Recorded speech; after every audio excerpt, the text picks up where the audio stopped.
앞 시간에 이어서 이번에는 그 확률과 통계를 활용한 가설 검증의 논리에 대해서 이야기하도록 하겠습니다. 먼저 확률통계 주요 개념입니다. 아까 평균과 표준 편차라고 했지만 실은 그보다 한두 개 더 알아야 되는 그런 상황입니다. 확률의 정의입니다. 사실은 정확한 정의가 경제적이고 효율적입니다. 그렇지만 정확한 정보, 정확하고 간명하게 쓰기 위해서는요, 그 안에 있는 굉장히 인텐스한 랭귀지를 알아야 되기 때문에 사실은 그것을 충분히 이해하지 못한 사람은 간명한 게 아니라 그냥 모르는 게 되겠죠. 그렇기 때문에 우리는 뭐 우리가 통계 수학하는 사람들은 아니니까 이렇게 좀 풀어 나갈 텐데, 그래서 시스템의 불확실성, 임의 변동을 설명하기 위한, 제가 이걸 여기다 잘못 올렸어요. 설명하기 위한 방법론입니다. 여러분 그거 보이나요? 방법론. 자, 그 다음에 이거 고전적 확률입니다. 우리 확률론에서 가장 뛰어난 그 기여를 한 사람은 피에르 라플라스, 그 불란서의 수학자입니다. 1700년대 말에 주로 활동했던 사람이고요. 그 사람이 고전적 확률을 정의했습니다. 이게 좀 삐뚤어졌는데 이게 위에 있는 겁니다. 이게 뭡니까? 나타날 모든 가능한 경우의 수분의 기대하는 수의 비율. 간단하고 직관적이죠. 그 다음에 이제 미제스가 그거를 통계적으로 좀 바꿉니다.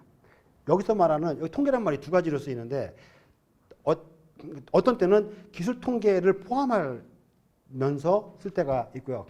하지만 일반적으로 통계, 그러면 그거는 추론 통계만을 말합니다. 여기서 말하는 건 추론 통계죠. 추론 통계에서의 확률을 얘기합니다. 왜냐하면 예를 들어 우리가 주사위 던지기 예를 들지만 우리가 정말 관심 있는 뭐 거의 대부분의 실제 세계에서의 확률에 대한 관심은 그렇게 이미 경우의 수가 확정되어 있는 상태에서 간단한 것에 대한 관심을 갖고 있지는 않아요. 예를 들어서 우리가 주식이 올라갈까? 이런 거 굉장히 중요한 관심이지만 그것이 일어날 수 있는 모든 경우의 수를 우리가 펼쳐놓고 있지 못합니다. 분석이라고 하지만 그거는 일부의 내용들이죠. 물론 그렇기 때문에 그런 추론을 하기 위해서 사실은 증권회사나 이런 데서 굉장히 고도의 그 추론 기제들을 만들어서 사용하고 있긴 하고, 사실 그것들이 그 회사의 자산이기도 합니다. 퍼블리시 안 하는 거죠. 실은 저도 우리 교수학습개발원에서 이번에 새로 만든 그 사이버 캠퍼스에다가 그 여러분의 학습 행동을 X로 해서 그 학습 결과라든지 만족도라든지 또 심지어 무슨 진로 그런 Y들을 추론하는 모델을 만들 겁니다. 한번 보세요. 내가 이제 한 1년 반 남았는데 그때까지 열심히 해서 우리만 갖고 있는 그 추론 모델을 한번 만들어서 여러분이 딱 쓸 때마다 내가 지금 이렇게 가다가는 C+ 맞겠구나. 그리고 C+ 보세요. 근데 C+ 맞을 거다라고 하는 말은 상수적 설명이죠. 확률론적인 변수적 설명이 아니야. 그러니까 C+를 맞을 텐데 그 확률은 93% 이렇게. 자, 그 다음에 그것이 통계적 확률. 따라서 이거는요, n이 확정되지 않은 경우가 많은 거예요. 몰라. 여러분들 우리 서울에 무슨 뭐 비가 와서 물난리 날 것 같아요? 근데 그러면은 과거에 나온 모든 경우 수를 다 알면 여러분이 그 중에 고르는 겁니까? 미래에 발생하는 거잖아요. 그럼 몰라요. 그렇기 때문에 이건 뭐냐면 확정되지 않은 n을 경우의 수를 고려하는 추론이 필요하다. 그게 사실은 우리가 사용하고 있는 뭐 F니, T니, K니 이런 어떤 그 분포들이 갖고 있는 점이자 요즘에 말하는 통계적 확률론의 일반적 의미입니다. 뭐 확률적 공리, 이거는 뭐 콜모고로프라고, 저 콜모고로프라는 이름은 여러분들이 이게 비모스 통계를 하다 보면 이게 콜모고로프 스미르노프 그 프로시저라는 게 있어요. 이제 그런 거 할 때는 러시아 사람인데, 러시아 사람은 왜 이렇게 수학을 잘해?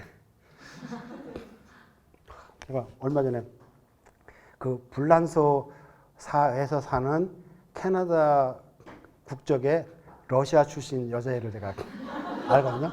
근데 그 친구가 지금 캐나다에서 박사 공부를 하고 있어요. 근데 제 수업을 듣다가 그 친구 말에는 감화 감동을 받아서 이제 네트워크 분석하는 거 공부하러 갔다고 하는 친구인데, 그 친구가 자기 엄마를 모시고 왔어요. 아니, 내가 수업 1시간 했는데, 한 학기 했는데 자기 엄마를 모시고 왔어요. 자기 엄마가 미국의 컨설턴트인데 왔는데 딸이랑 똑같이 생겼는데. 근데 그 사람은 모스크바 대학 수학과 졸업하고 증권회사에서 프레딕션 모델을 만드는 사람이에요. 아주 탁월한 사람이었습니다. 자, 그런 거예요. 이거는 뭐, 여러분들 다 이제 적어도 이제 중학교 때 정도에 배웠을 거예요. 뭐, 독립적일 때 뭐, 사상 A와 사상 B의 확률을 더하면 뭐가 되고 뭐, 그것이 이제 비독립적일 때는 뭐, 교집합이 발생해서 뭘 빼야 되고 뭐 이런 얘기들. 근데 그런 내용들이 실은요, 여러분들이 통계를 할 때 그냥 허투루 보지 마시고 뭐, 비독립적이다. 또 페어드 되어 있다. 이런 얘기들이 사실은 다 그때 나왔던 기초 확률론에 대한 새로운 진술일 뿐입니다. 그거를 여러분이 이해를 하고 있으면 여러분들이 어떤 주장을 할 수 있고 어떤 주장에서 보수적이어야 되고 이것들을 판단할 수 있죠. 그리고 무엇보다도 여러분 지도 교수님들을 굉장히 임프레시브하게 만들어줄 수 있어요. 굉장히 중요하죠. 그죠? 얘 뭔가 세네? 이런 느낌을 주면 굉장히 좋은 이득이 있습니다. 자, 그 다음에 통계는 statistics라고 하죠. 그래서 descriptive statistics와 추론 통계가 있습니다. 그래서 기술 통계는요, 직접 관찰된 것들에 대해서만 이야기하는 거고요. 추론 통계는 관찰되지 않은 것에 대해서 이야기하는 겁니다. 관찰된 것에서는 추론이 발생하지 않고 설명만, 그러니까 기술만 하면 되죠. 진술만 하면 되죠. 이거는 추론이 개입되기 때문에 확률적 모델이 필요하고 따라서 늘 오차와 함께 진술하게 됩니다. 제가 한 가지 최근에 발견한 것 중에 재미난 게 있어요. 이 기술 통계도 그냥 허접한 게 아니다. 예를 들어서 뭐 추리를 가기 위해서 그냥 한번 들렀다 가는 거 이런 게 아니라 그것만 가지고 우리는 굉장히 많은 설명을 할 수 있어요. 우리가 지금까지 많은 부분을 추론 통계를 꼭 써야 된다고 생각하지만 연구 문제만 적절하다면 기술 통계 가지고도 굉장히 좋은 연구를 찾아낼 수 있습니다. 예컨대 여기 갭마인더라고 하는 게 있어요. 이게 뭐냐면요. 여러분 나중에 사이트 한번 들어가 보세요. 여기 스웨덴에 있는 어떤 저기 뭐랄까. 자, 이거 보세요. 이게 뭐냐면 통계적인 데이터를 가지고 그걸 표현하는 방법의 하나의 사례입니다. 그래서 이게 뭐냐면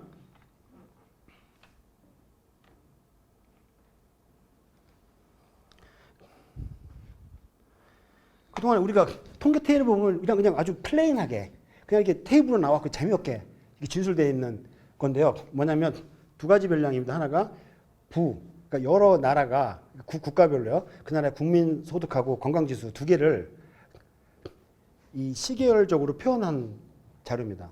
우리가 일반적으로 그걸 이렇게 테이블에다가 표현하는데요. 이렇게도 표현할 수 있고 이건 툴이라서 여러분 사용할 수 있습니다. 예컨대 자 보세요. 뒤에 있는 게 연도입니다. 잘 보세요. 이게 퍼캐피타 인컴이고요. 이게 건강 지수입니다.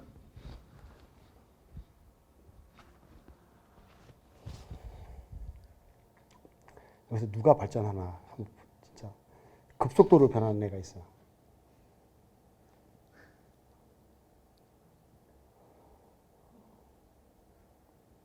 헤매는 애도 있고 전반적으로는 이게 추세적 상승을 보이고 있죠. 그렇지만 메이저 리더들은 바뀌고 있어요. 여기 빨간 게 중국이에요.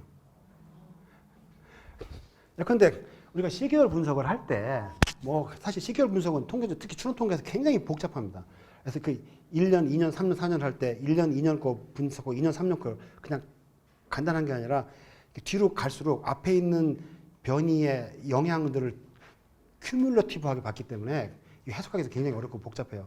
그렇게 막 힘들고 여러분 생고생해서 뭐 이상한 거 공부해갖고 해서 알려주는 그 획득하는 그런 그 어드밴티지가 있겠지만 사실은 이런 프레젠테이션도 때로는 좋습니다. 이거 나중에 한번 보시면 쓸모 있을 거예요. 자, 그래서 예컨대 이런 거죠. 이건 여러분들이 잘 아실 겁니다. 기술 통계. 예를 들어서 이화교공대학원생 취업 선호도 조사. 이거는 그래서 조사해서 누가 몇 명이 뭘 하고 싶고 이렇게 하는 거. 이거는 기술 통계적 접근이고요. 자, 그걸 가지고 이 추론은 사실 얘와 무관하진 않습니다. 이게 있어야 이걸 할 수 있죠. 그래서 그걸 놓고 이렇게 되면 이건 누가 어느 쪽으로 취업할 것 같다라고 예측하는 거죠. 그죠? 하나는 리트로스펙티브한 거고 하나는 프로스펙티브한 거죠. 그래서 이제 population에 대한 거죠. 이걸 추정합니다. 지금 제가 말씀드렸던 것처럼 population은요. 지금 현실 예컨대 2012년에 우리나라 초등학교 6학년 애들이라고 하는 것이 모집단일 수 있죠. 그래서 거기서 몇 명을 뽑아갖고 이제 샘플로 추정할 때 모집단은 동시대에 다른 샘플에 들어오지 않은 사람들 모집단을 추정하는 거지만, 따라서 그거는요 돈만 많고 열심히 노력하면 알 수 있죠. 막 수만 명 고용해갖고 그냥 후룩 가서 하면은 조사할 수 있어요. 물론 그렇다고 정확한 값을 알 수 있는 것은 아니에요. 그 안에 이제 책정 오차가 그만큼 더 늘어나기 때문에 그렇다고 해서 그 샘플링해서 한 것보다 더 나았지도 않아요. 어쨌든 할 수는 있어요. 근데 도저히 불가능한 게 있어요. 이렇게 이것처럼 미래를 추정하는 거. 그 미래 모집단을 지금 측정할 수가 없잖아요. 따라서 그런 경우에는 필연코 추리 통계밖에 할 수가 없죠. 표본을 통해서. 자, 두 번째는 자, 그다음에 이제 통계량입니다. 여기 잘 보셔야 돼요. 스태티스틱과 스태티스틱스라고 했는데 스태티스틱스는 그래서 이코노믹스처럼 이코노믹은 형용사지만 이코노믹스는 경제학이잖아요. 그처럼 이거 스태티스틱스라고 하는 건 통계학을 얘기하고 스태티스틱은 통계학에서 사용된 몇 가지 별량들, 몇 가지 값들을 말합니다. 별량이 아니라. 이건 뭐냐? 단 한 개의 수로 전체 자료 집단을 잘 설명할 수 있는 값이에요. 자, 그런데 여기 지금 한 40명이 있죠. 이 40명 하나하나 이름을 다 쓰고 여기다가 몇 명이 체크했다, 몇 명이 출석했다라고 볼 수도 있지만 이 출석을 하나의 값으로 표현한다면 그게 스태티스틱입니다. 그래서 87% 출석. 그럼 87% 하나가 값이 나왔지만 그 값은 개인한테 귀속된 것이 아니라 이 집단의 40명에서 13% 부족한 관찰을 통해서 얻은 통계량이죠.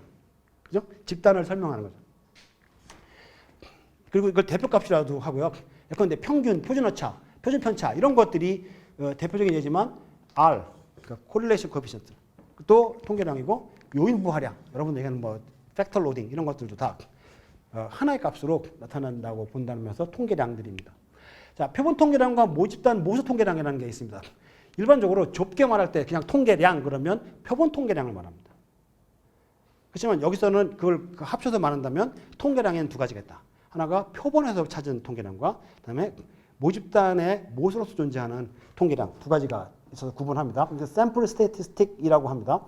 그래서 이 통계량은 모집단에서 독립적으로 추출한 표본에 담겨있는 특성을 설명하는 수치. 내가 여러분들 샘플을 가져왔죠. 그죠? 그 표본을 추출해 왔어요. 그 표본은요. 그냥 아무나 들어온 것이 아니라 자기가 뽑혀온 적어도 연구자가 상정하고 있는 모집단의 대표 선수로서 와 있는 겁니다. 그래서 그들의 특성을 설명하는 거죠. 그래서 이건 실제 관측된 자료 집단으로부터 계산됩니다. 여기 있는 분들한테 여기 있는 사람들 그 몸무게 다 적어라. 그러면 자꾸 평균 내면 하나의 값 나오죠. 물론 그게 실값인지는 보장할 수가 없지만 그걸 갖고 알 수 있죠. 그게 그 관측된 자료로 계산됩니다. 그러면 제가 이것에 관심이 있을 때 여기 나온 사람에 대한 관심이 있을 때는 그걸로 끝. 근데 그것이 아니고 우리 이대 교육공학과 학생들 전체 평균의 몸무게가 얼마일까를 내가 알고 싶었을 때 여러분은 표본이 됩니다. 그런데 여기서 중요한 거. 자, 여러분 잠깐 졸리꾸래도 이걸 잘 들어야 돼. 통계는요, 확률은요, 정확하지 않아서 밸류가 있어요.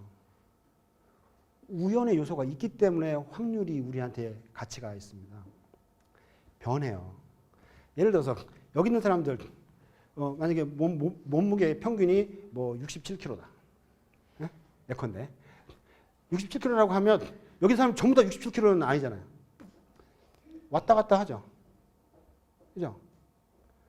왔다 갔다 하는 거를 누구는 이거는 뭐 노이즈라고 생각하고 그런데 그것이 아니에요. 주객이 바뀌었어요. 나는 통계량이 여기 있는 사람을 대표하는 하기는 하지만 내가 정말 관심 있는 것은 여러분 전부거든요. 통계량이 여러분을 단일한 통계량이 여러분을 임포즈하는 게 아니라 여러분들이 그걸 만들어낸 경우죠. 그러다 보니까 각각의 관찰들이 갖고 있는 변이가 반드시 있고 그것이 예컨대 이 경우는 그 변이가 있는데 그 변이를 또 하나 변이를 설명하는 하나의 통계량이 또 있죠. 대표값을 나타내는 그 통계량이 뭐라고 그랬어요 아까? 평균. 네? 몸무게 평균. 그러면 그러면 그거부터 벗어나 있는 여러분의 정도를 그러니까 여기 모든 사람이 67kg냐 아니면 뭐 150kg부터 10kg 사이로 막 왔다 갔다 하냐 이거 정도를 또 하나의 값으로 알고 싶은데 그래야지 스테이티스틱이잖아요, 그죠? 그걸 나타낸 하나의 대표값이 뭡니까? 표준편차죠, 그렇죠? 여러분은 중학교를 잘 졸업하고 이 대학원까지 왔습니다.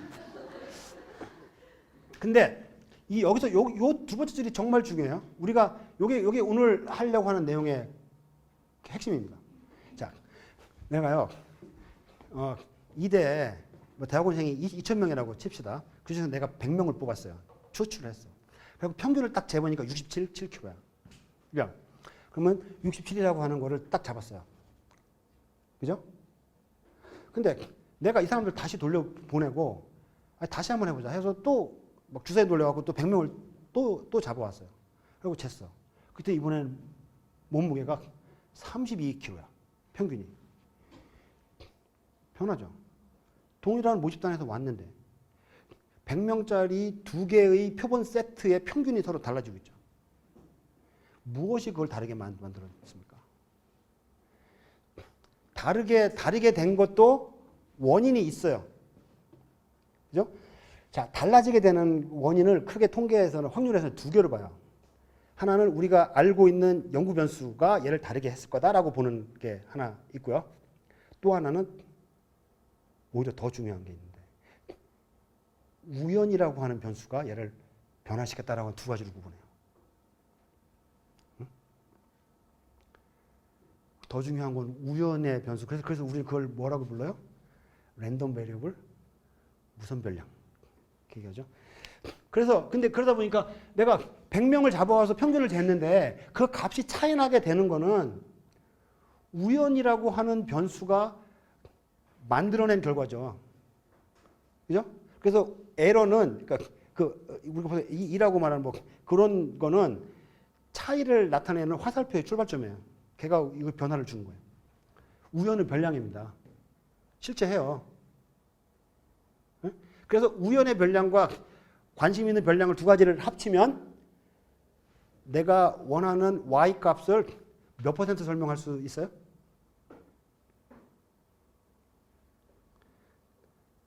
내 연구에서 내가 연구 문제로 들어온 연구의 문제들, 변수들하고 우연히 설명한 거를 합치면 y의 변화를 몇 퍼센트 설명할 수 있어요? 늘 100% 설명해요. 오케이? 자, 그렇기 때문에 현상을 알려면 우리는 오히려 때로는 x1, x2, x3에 대한 관심보다 그 랜덤 베리어블에 대한 관심이 더 크고 실은 우리가 통계가 처리하는 것들은요 대부분 랜덤 베리어블을 어떻게 다루냐에 주로 몰려 있어요.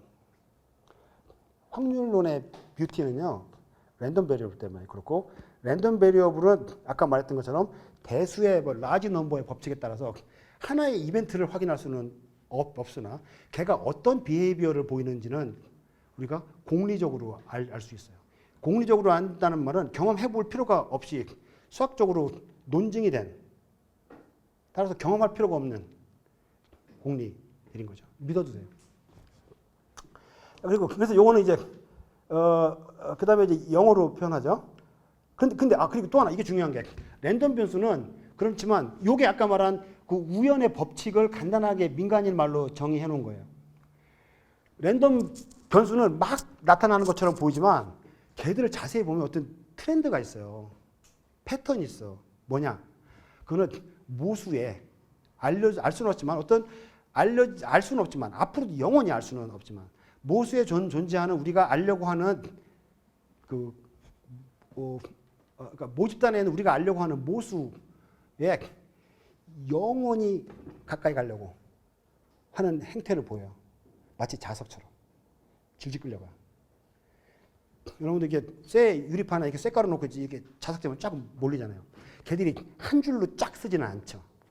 약간 이렇게 분포를 보이죠. 그렇지만 얘네들도 다 걔를 향해서 지향하고 있어요. 그래서 우리 이걸 근사하다 이렇게 얘기해요. 근사. 점진적으로 유사해지려고 한다. 근사하다. 멋있다 이런 게 아니고 근사하다. 그래서 요거는 영어로 표현합니다. 네, 모집단 모습을 파라미터라고 불러요. 그래서 스태틱이라고 말하면 특별히 앞에서 관용하지 않는 경우에 이거는 표본의 이야기고요. 파라미터가 모습입니다. 자, 아까 이게 요 스태틱은 별량이라고 그랬어요? 변수라고 그랬어요? 상수라고 그랬어요? 2,000명에서 내가 뽑아서 100명씩 뽑아서 평균 재면 그게 늘 같은 겁니까? 바뀌잖아요. 변하죠. 그러니까 변수예요. 그죠? 근데 그 변수는 우연이라고 하는 어떤 존재자가 만들어낸 거예요. 근데 우연이라고 하는 존재자는 살아있어서 걔가 보이는 행동은 수학적 룰에 따르고 있어요. 오케이? 자, 그런데 얘는요, 변수가 아니에요. 상수지. 예를 들어서 지금 시간을 딱 완전히 딱 정지시켜 놓고 영화에서 보면은 갑자기 모든 사람이 딱 멈추고 나 혼자 막 혼자 멈춘 시간 사이를 돌아다니는 거 있죠. 그거를 딱 만들어 놓고 내가 저울을 가지고 다니면서 우리 이대 학생들 몸무게를 다 쟀어요. 시간을 고정시켜 놓고. 자, 그렇게 고정시켜서 쟀다면 그렇게 잰 값은 측정 도구가 쓸만한 놈이었다면 그렇게 된 평균은 지금 가서 재고 또 한 번 가서 또 재고 세 번째 가서 쟀을 때 아까 표본 100명을 잡아와서 평균 쟀을 때 같은 식의 변화를 보이겠습니까? 아니죠. 그건 상수예요. 하나의 값, 숫자 하나, 스칼라로 존재해요. 아까 변수들은 벡터죠. 이렇게 쭉 줄줄이 오락가락 하면서 변해. 그렇기 때문에 우리가 알고 싶은 건 상수인데 그거를 알기 위해서 관찰한 근데 이 상수는 알고 싶긴 하나 불가지의 상수죠. 그래서 얘를 들여다볼 수 있는 유일한 소스는 표본인데 표본은 변수예요. 그 변화는 뭐가 만들어주냐면 이 얘기를 저는 이렇게 표현하는데 우연히 발생했다라는 것이 아니라 우연히 시스테매틱하게 만들어준 거예요. 네? 우연이라고 하면 살아있어요. 마치 도깨비처럼. 네? 살아갖고 뭔가를 막 시켜. 우리는 몰라. 그렇지만 현명한 사람들이 자세히 보면 그 우연이라고 하는 도깨비가 하는 짓은 명확하고 걔는 한 번도 예외를 벗어나잖아요. 그런 생각 때문에 우리는 우연을 법칙으로서 연구할 수 있죠. 다시 말해서 정규분 분포 곡선, T분포, F분포 이런 것들은요. 우연이라고 하는 존재자가 행동하는 방식이에요. 걔는 그렇게밖에 안 해. 어떤 특정한 조건에서 그렇게밖에 행동을 안 해. 물론 그냥 그때는 좀 달라 보이지만 그 달라 보이는 것도 크게 보면 장기적인 관점에서는 그 우연이라고 하는 존재자가 계획하고 있는 것 중에 속해 있어요. 그래서 이걸 그리크로 표현하죠.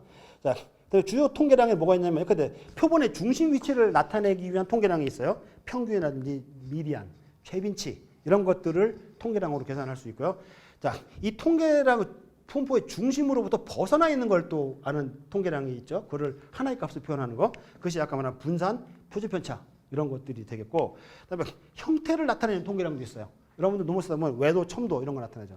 외도, 첨도를 이렇게 그림으로 그리는 거예요. 그러니까 한쪽으로 이렇게 스큐되어 있느냐, 이쪽으로 몰려 있냐, 뭐 쌍봉이냐, 뭐 이런 것들 사실 그림으로 돼 있는 쉐이프를 숫자로 표현한 거예요. 재밌잖아요. 쉐이프잖아요. 뭐 이렇게도 돼 있고 뭐 이렇게 돼 있고 막 지 마음대로 그린 것 같은 건데 그거를 하나의 값으로 알려줘야 돼요. 그래서 그거를 하나의 숫자로 표현하는 게 외도, 첨도 이런 것들이죠. 아시겠습니까? 그래서 이런 다양한 통계량들이 있고 그 통계량 각각을 추정할 수 있는 통계분석 방법이 존재하겠어요? 안 하겠어요? 존재해요. 단지 기본적인 원리는 완벽하게 똑같지만 그 추정하려고 하는 통계량의 특징은 조금씩 달라요. 어떤 애는 정규 분포처럼 양쪽이 똑같고 중심을 두고 뭐 이렇게 가는 애도 있고 한쪽으로 이렇게 몰려 있는 애도 있어요. 뭐 F 분포 같은 거. 카이스퀘어 같은 거는 또 굉장히 그 자유도에 따라서 막 완전히 모양이 달라지기도 하고. 그 네트워크 분석 같은 걸 하게 되면 그거는 이렇게 그 파레토 곡선을 그려요. 이렇게 L 쉐이프로. 근데 그거는 L 쉐이프 그리다가 갑자기 이거 보세요. 이거예요. 네트워크 분석을 해서 나온 데이터를 보면요. 이 데이터 저 데이터 다 달라 보이죠. 다 달라 보여요. 그렇지만 크게 보면 큰 패밀리 안에서 하나에 나온 것뿐이에요. 그래서 그러니까 네트워크 분석에 나온 애가 이렇게 갈 수는 있지만 그거는 네트워크 분석의 범위를 넘어서는 일은 전혀 안 일어나요. 절대로 안 일어나요. 그런 면에서 이제 법칙이 있다. 자, 하나의 실험을 해보. 지금 시험 관리를 잘해야 되는데. 자, 그래서 이걸 하는데 내가 사람을 뽑아서 내가 간단한 좀 일을 시킬 거예요. 자, 이건 뭐냐면 랜덤 변수를 만들어내는 함수입니다. 엑셀에 있어요. 그 랜드 비트윈 1에서 50. 내가 이제 맥시멈 50명까지 있을 것 같아갖고 그냥 준비하고 여러분 하나씩 번호표 갖고 있죠. 여기에 저기서 1에서 50까지의 정수 중에서 하나를 추출하는 함수입니다. 지금 30이라고 되어 있으니까 이걸 제가 다시 해볼게요. 19번. 내가 19번 넣은 거 아니야? 자, 나와서 이거 빨리 나와. 빨리 나와서 10개를 고르세요. 당연히 보지 말고. 근데 10개를 고르는데 자, 보지 말고 이렇게 손으로 아니 뭐 두 번 해도 돼. 전체 총량이 이렇게. 자, 이렇게 했어요. 자, 근데 들어가지 말고 자, 여러분들 보세요. 자, 이게 하나가 아몬드고 하나가 밀크입니다.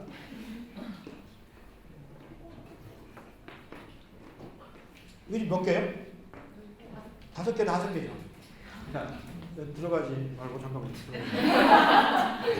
자, 내 연구 문제는 뭐냐면 우리나라 가게에서 파는 키스 초콜릿 중에 아몬드가 더 많을까? 초콜릿이 더 많을까? 이게 초콜릿이 아니라 밀크가 더 많을까? 이게 제 연구 문제예요. 전 사실은 밀크를 좋아해요. 그래서 내가 뭐냐면 아무 데나 가도 밀크가 더 많이 있기를 바래. 그래서 제 연구 가설은요, 밀크가 더 많을 거다라는 게 제 가설인데, 그 상태에서 추론을 하기가 문제가 있어서 내 추론은 뭐냐면 가장 보수적인 거를 연구가설로 놓고 그것의 여부를 묻는 걸로 연구를 하기로 했어요. 자, 이런 질문에서 여러분이 아무런 지식이 없을 때, 즉 가장 보수적이고 뭐 그야말로 뭐 아주 그냥 밍밍한 가장 멀건 가설이 뭐겠습니까? 비율이 뭐여야 될 것 같아요? 예? 저런 문제에서 여러분 아무런 지식이 없을 때 너 무슨 근거로 그런 얘기 하는 소리 안 들으려면 제일 편안한 그 가설이 뭐예요? 비율. 퍼센트. 50-50죠. 그것이 연가설이 되는 거예요. 여러분들 나중에 무슨 실험반 통제반 할 때도 연가설은 가장 밍밍한 거. 아무 맛 그 멀건 국물 같은 이거를 딱 해놓는 거죠. 자, 그랬는데 가설은 수학적 추론이 가능해야 돼. 따라서 이렇게 써놓는 거는 그냥 민간인 말인데 수학적 추론이 가능한 거는 뭐냐면 숫자로 바꾸자는 거죠. 그래서 1대1 또는 50%라고 말하면 수학적으로 진술을 한 거죠. 연가설을. 자, 그다음에 이거는 뭐냐면 그다음에 그 어떤 사건이 발생하면 그렇게 해서 경우수 뭐 이런 걸 아까 얘기한 거 그걸 충족시켜야 되죠. 자, 지금 10개를 한꺼번에 추출을 했죠. 추출했어요. 몇 개 나왔어요? 5개 나왔죠. 이걸 통해서 10개의 표본으로부터 밀크 비율을 찾았어요. 잠깐만 다시. 그다음에 자, 얘를 여기 도로 집어넣겠습니다. 안 집어넣으면 문제가 생겨요. 안 집어넣으면 내가 첫 번째 10개 뽑았을 때하고 두 번째 10개 뽑았을 때가 서로 영향을 미치죠. 그래서 첫 번째 관찰과 두 번째 관찰이 독립성을 잃어요. 그래서 우리는 복원 추출을 해야 돼요. 다시 집어넣어. 여러분들 이렇게 말하면 그래도 10개를 10개를 찾았으니까 나머지 갖고 더 계속 조사하면 좋겠다. 이거는 이 안에 몇 개 안 들었을 때 얘기지. 그렇게 비보건 추출을 하면요. 여러분이 나중에 의존해야 될 비독립성 가정을 위배하게 되고 그러면 앞으로 출연하는데 여러분이 발을 디딜 데가 없어요. 자, 다시 섞었어요. 다시 이렇게. 여기 경찰 없어도. 자, 여기다 다시 놀아놔 보세요. 여기다 사람들 보게. 자, 이번에는 어떻게 나왔어요? 3개와 7개죠. 자, 같은 봉다리에서 뽑았잖아요. 됐어요.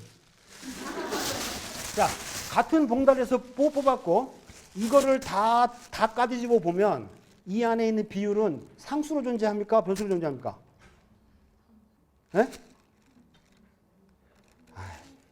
상수지. 세보면은 지금 세본 사람이 카운트 잘못하는 사람이 아니면 세보면은 몇 개 있는지 알잖아요. 상수예요, 상수. 모집단의 파라미터들은 상수라니까. 근데 여러분이 뽑아서 드린 표본은요 변했죠. 우연히 변한 게 아니라 뭐라고 그랬죠 내가? 우연이라는 님이 만드신 거예요. 어떤 패턴 속에서 만들었어요. 자, 그런데 그렇기 때문에 이거는 관찰. 자 보세요. 내가 지금 뭘 얘기했냐면 관찰. 그러니까 10개를 뽑았는데 10개 각각에 대해서 내가 말했습니까? 아니면 10개에 대한 통계량을 말했습니까? 네? 통계량을 말했지. 얘는 하얀색이고 얘는 뭐 노랗고 이렇게 말한 것이 아니잖아요. 통계량을 말했어요. 만약에 지금 이건 비율이지만 여기에 숫자가 써 있었다 그러면 연속 변수죠. 그래서 그렇다면 평균을 말할 수 있었겠죠. 평균이 이런 식으로 나타나면 평균이 변하죠. 나는 이 안에 있는 평균을 몰라요. 그렇지만 5놈을 뽑았을 때 지금 보면요. 지금 우리가 2번 시행을 했죠. 근데 여러분이 연구할 때 2번 시행하지 않죠. 한 번밖에 안 하죠. 그렇죠. 근데 그 한 번은요. 어떤 모집단으로부터 나온 애예요. 그 모집단은 이 모수로부터 나온 것은 아니에요. 왜냐면 모수는 몰라. 모수의 분포를 모르잖아요. 그죠? 그렇지만 10개를 뽑아서 10개를 지금 2번 뽑았지만 내가 저 양반 여기다 앉혀놓고 월요일 날 나 출근할 때까지 뽑아서 해라. 그러면 그러면 만약에 하면 상당히 많은 그 라지 넘버의 관찰을 할 거 아니에요. 그러면 그렇게 되면 걔는 그 나온 것들을 다 종합하면 어디로 가요?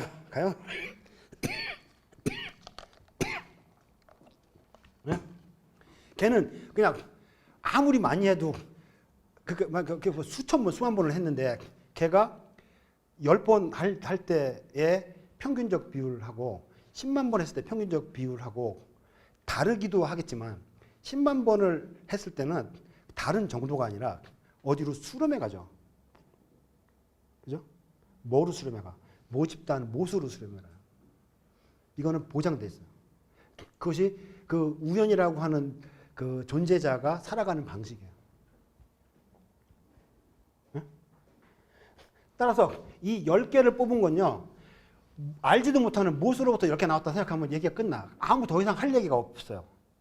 왜냐하면 모수는 상수인데 내가 갖고 있는 것도 평균 내면 상수잖아요. 상수에서 상수를 갖고 어떤 확률적 논의를 할 수가 있어요. 아까부터 보면 미수가 가능한 모든 수분의 관찰수잖아요. 그러니까 가능한 모든 수의 분포를 알아야 추론이 가능한데 이거를 이 안에 있는 알지 못하는 그러니까 개수도 모르고 이 안에 그 비율이라고 하는 모수도 모르는 데서 10놈을 뽑았다라고 해서 각각이 하나하나에 대한 관심을 갖기 시작하면 우리는 끝났어요. 아무것도 못해요.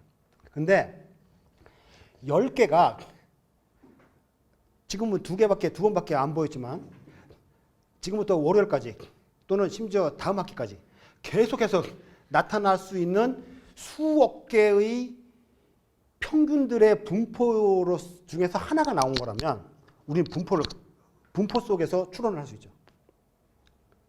네? 자, 하나 뽑았어요. 뽑아고 5대5.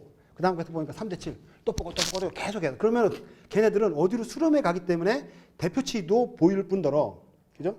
걔네들은 분포를 보이는데 분포가 랜덤하게 플랫하게 나타나는 것이 아니라 실제 모수 쪽에 많이 몰리고 모수가 아닌 경우 하나에서 뭐 극단적인 경우 1대 9 또는 전부 다 뭐 하나만 나오는 경우는 양쪽에 거의 잘 관찰이 안 돼요. 계산을 카운트를 해보면. 그렇기 때문에 또 쉐이프를 그리게 되죠. 그 쉐이프를 우리가 쉐이프의 모순을 몰라요. 그죠?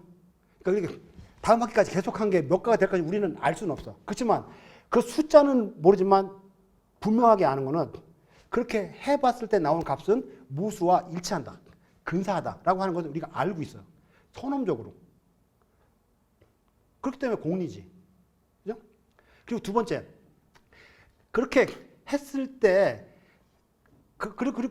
그렇지만 이제 이 모수의 상수로부터 멀어져 있는 애들일수록 잘 안 잡힌다. 그 빈도가 그런 세트가 나올 빈도가 줄어들죠. 그것들을 우리가 알고 있어요. 그죠? 그런데 한 가지 더 중요한 거는 그렇게 알게 된 표본의 평균으로 만든 분포.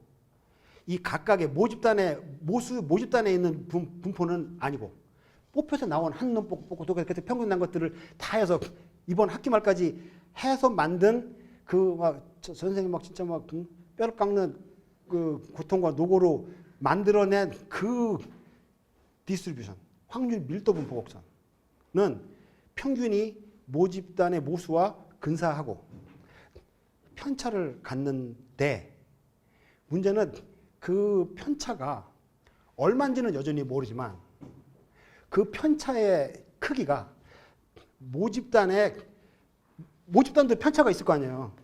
모집단의 편차와의 비율은 정확하게 알아. 두 가지를 하는 거예요. 계속 그렇게 했다. 그래서 그걸 모았다. 그러면 그 표본의 관찰치는 분포를 그리는데 따라서 추론을 할 수 있는데 상수가 아니기 때문에 확률 밀도 분포 곡선을 그리는데 그것의 평균값 또는 그 대표치는 모집단의 그것과 일치함을 알아. 그러니까 이퀄은 알아요. 숫자는 모르지만 둘이 같다는 건 알아. 하나 알고 두 번째는 분산, 이게 옆으로 퍼진 정도는 모집단의 분포와 정확하게 수학적인 관계를 갖고 있는데 그게 우리한테 정말 엄청난 복이 하나 생긴 거예요. 이 모집단의 분포보다 모집단의 평균으로 만들어낸 분포가 폭이 더 좁아. 근데 얼마나 좁은지도 우리는 계산할 수 있어. 그 숫자는 몰라요. 그러니까 스탠다드 디비에이션은 미지수인데 얘와 얘의 비율이 얼마인지는 안다고. 그게 뭐냐면 정확하게 지금 10개를 뽑았죠. 10개를 뽑았으면 n이 10이잖아요. 모집단 모수. 그러니까 내가 평균으로부터 만든 이게 전생이 학기 내내 만들어줄 거기에 편차는 이 안에 있는 뭔지 모르는 그 모집단의 표준 편차를 열이라고 하는 샘플 사이즈의 루트 한 3점 몇 정도 되는 걸로 나눈 것과 정확히 일치해요. 근데 확률 밀도 분포 곡선 여러분들 생각해 보면요. 확률 밀도 분포 곡선이 옆으로 쭉 퍼져 있으면 중간에서 나타나고 밖에서 나타날 가능성이 많잖아요. 근데 이게 좁게 나타나면 내가 찾은 관찰치가 여기로부터 많이 벗어날 확률이 줄어들지.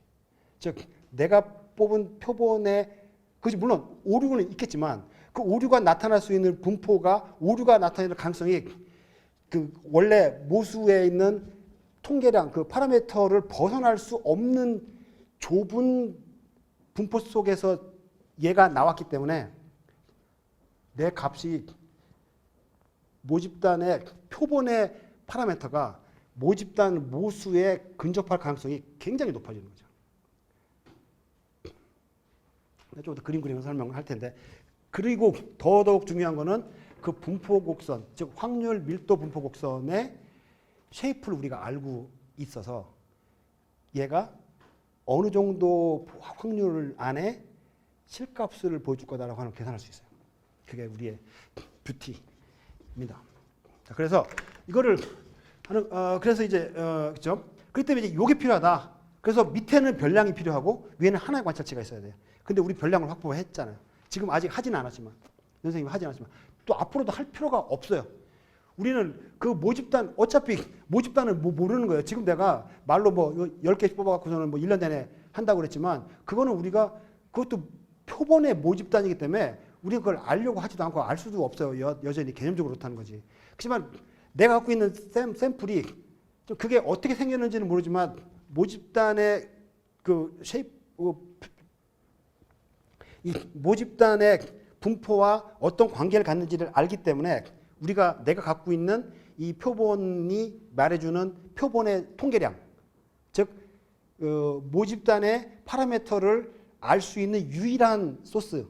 사실 우리는 그거 한 번 관찰해 갖고 있는 것은 표본이 갖고 있는 평균밖에 없잖아요.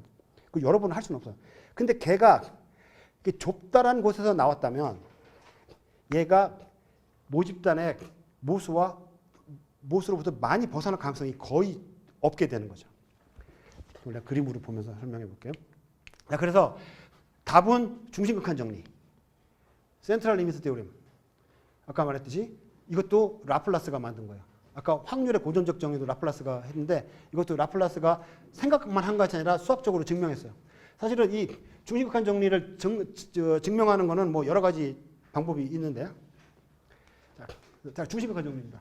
분포는 세 가지가 있어요. 자, 여기서부터 여러분들이 잘 보셔야 되는데 아마 이건 들었을 거예요. 모집단 분포는 여러분이 뭔지 알 거고 표본 분포도 표집 분포도 지금 내가 얘기했는데 중간에 하나 더 있어요. 첫 번째 모집단 분포는 이렇습니다. 이화여대 대학원생 2,000명 개인의 하루 칼로리 섭취량의 분포.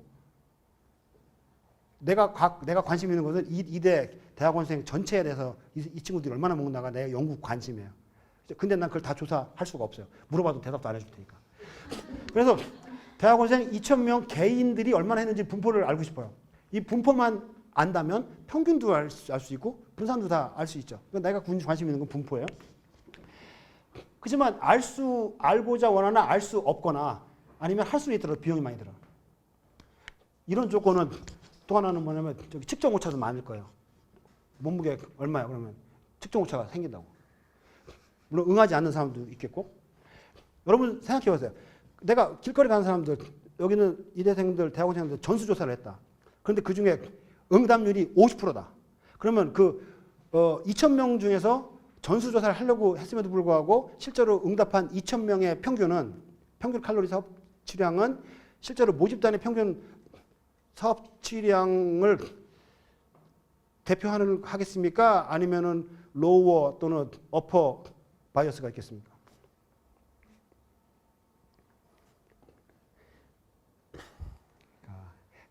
내가 지금 이 얘기 뭐 하냐면 무응답자의 그러니까 회수율이 작을 때 생기는 바이어스, 시스테매틱한 바이어스를 얘기하는 거예요. 내가 지금 몸무게를 다 말했어요. 사람들한테 얘기해서. 그러면 응답 안 한 사람도 있고, 응답 한 사람 있죠. 근데 응답 한 사람이 2,000명을 대표할 수 있느냐, 이 얘기예요. 좀 낮은 대답을 할 수 있죠. 그렇게 되면 이 표본은 시스테매틱하게 그 평균을 떨어뜨리는 잘못된 경우가 되잖아요. 자, 그 다음에 표본 분포가 있죠. 이게 내가 갖고 있는 이 샘플이 갖고 있는 분포예요. 그냥 내가 여기서 그래서 내가 이걸 도저히 안 돼서 100명을 뽑았어요. 100명을 샘플 뽑았어. 그리고 100명한테 칼로리를 계산했죠. 그러면 관찰이 100개이기 때문에 그거 가지고도 분포를 구성할 수 있잖아요. 100명 갖고. 그게 표본 분포예요. 샘플. 100개의 개인별 관찰값으로 구성되고요. 추출마다 달라져요. 그죠? 이 분포는 추출마다 달라져요. 근데 이 표본 분포는요. 모집단에서 나온 게 아니에요. 표본 분포는 표본이긴 한데 걔의 출신이 모집단이 아니라고. 어디서 나왔어요? 여기서 나온 애야. 여기서 이게 진짜 중요해. 내가 뽑은 100명은요. 100명의 세트는 2,000명 중에서 개인 100명이 나왔다고 보면은 확률 추론 아무것도 못해. 그럼 상수 대 상수잖아. 그 100명은요. 어디서 온 100명이냐면 2000명에서 100명을 뽑을 수 있는 모든 경우의 수가 나타내는 표지 분포에서 한 놈 온 거예요. 알겠어요? 그래서 우리의 관심은 여기 있다고요. 자, 보세요. 표지 분포는 n이 100이에요. 이거는 하나의 값밖에 없고 매번 추출할 때마다 변화가 있죠. 그리고 이거는 분포를 보이지 않아요. 그냥 한 건 한 건 끝나죠. 근데 이것들을 얘를 무수히 모아서 가능한 모든 세트를 구성하면요. 이렇게 돼요. 2000 콤비네이션 100. 2000으로부터 100개를 독립적으로 추출하는 모든 경우의 수가 지금 이 연구 조건에서 표지 분포의 원소의 수예요. 이 숫자가 얼마나 많냐면요. 1.096에 동그라미가 171개가 붙어. 이렇게 많은 표본 중에서 요 100명은 여기서 나온 하나예요. 알았어요? 이게 중요해. 여기서 나온 거 아니에요. 이거는 상수밖에 없는데 무슨 분포가 있어. 여기서는 분포가 있죠. 확률 밀도 분포를 계산할 수 있어요. 그래서 요로부터 나왔는데 이건 숫자가 엄청나죠. 2000명 중에 1000명만 뽑아도 그래. 그죠? 그러면 그 사람들이 그러면 이제 이럴 거 아니에요. 여기 있는 한 171개의 동그라미가 붙어 있는 정도의 엄청난 숫자 중에는 아주 익스트림한 케이스도 있겠죠. 완전 이상한, 또 반대쪽으로 완전 이상한 경우도 있겠죠. 그렇지만 우리는 그 우연이라고 하는 존재자가 함부로 하진 않는다는 거 알죠? 양쪽에도 좀씩 깔아주지만 내가 원하는 모수의 값에 점근하기 때문에 가장 많은 애는 모수의 파라미터와 정확하게 일치해요. 그리고 그 폭도 모수보다 좁아. 왜 모수보다 좁냐 하면요. 한번 생각해 보세요. 여러분들 이렇게 만약에 여러분들 만약에 또 몸무게를 갖고 2000명 이때 대학원생들 몸무게를 실측 검사를 했어요. 그러면 제일 작은 사람이 몸무게 제일 가벼운 사람이 몇 킬로일까? 한번 그냥 생각해 보세요. 제일 작은 사람. 응? 그냥 막말 해도 돼, 막말. 제일 작은 사람. 30kg? 예, 그런데 그럼 40kg? 좋아. 그럼 제일 작은 경우가 40kg예요. 그럼 그 다음 작은 사람은 40.1kg, 42.2kg 이렇게 되어 있겠죠. 그리고 몸무게 제일 많이 나간 사람은 얼마 될까? 한 100kg. 그러면 100kg 다음에 99.9 이렇게 있겠죠. 자, 그렇기 때문에 모집단의 분포는 이렇게 어떤 그 분포를 보이겠죠. 근데 100명을 뽑은 샘플링 디스트리뷰션은 이게 분포가 좁을 수밖에 없어요. 왜냐하면 생각해보세요. 극단으로 갈수록 넓어지는데 100명을 뽑았기 때문에 이게 1.096 곱하기 171승이라고 하는 엄청난 것 중에 한 개는요. 우연히 뽑았는데도 가장 몸무게 낮은 1번부터 100등까지만 들어오는 게 이 중에 하나로 들어가 있는 거예요, 지금.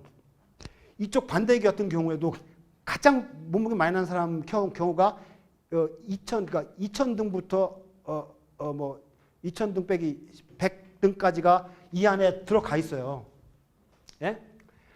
자, 근데 그 두 집단이 익스트림 하지만 만약에 아까 이렇게 몸무게 작은 집단 봅시다. 가장 작은 친구부터 100등까지 들어있는 애들이 우리 샘플링 디스트리뷰션에서 가능한 가장 극단적인 경우인데 걔의 평균은 모집단에서 가장 작은 40kg가 같겠어요? 아니면 40kg보다는 크겠어요? 에?